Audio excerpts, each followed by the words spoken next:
हमारा बाहर में के नहीं जाने छे डीजे कंचना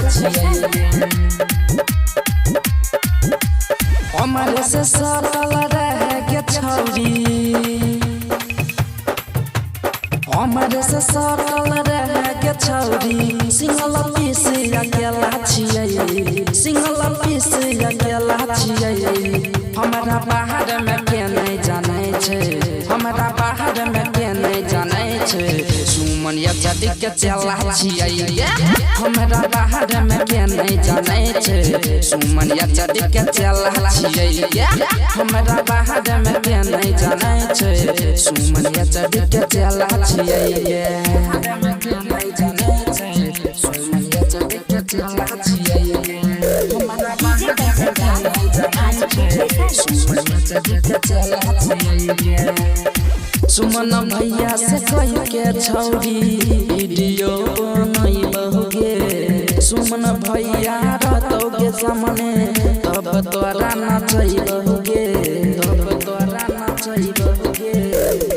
सुमन भैया से कह के छौरी वीडियो नहीं बहुगे सुमन भैया रहतोगे सामने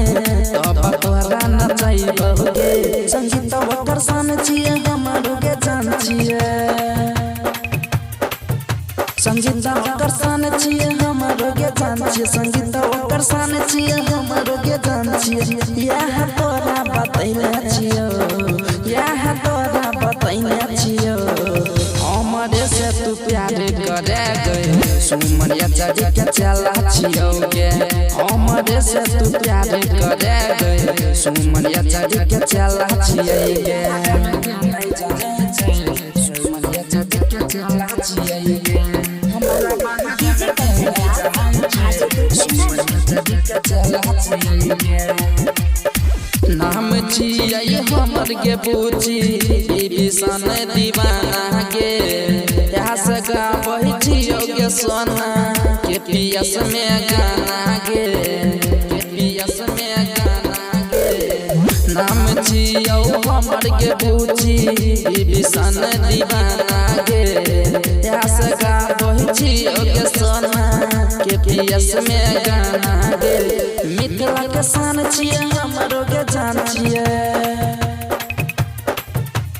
मिथिला के शान छियै हमरो के जान छियै मिथिला के शान छियै हमरो के जान छियै यह तोरा बतैले छियो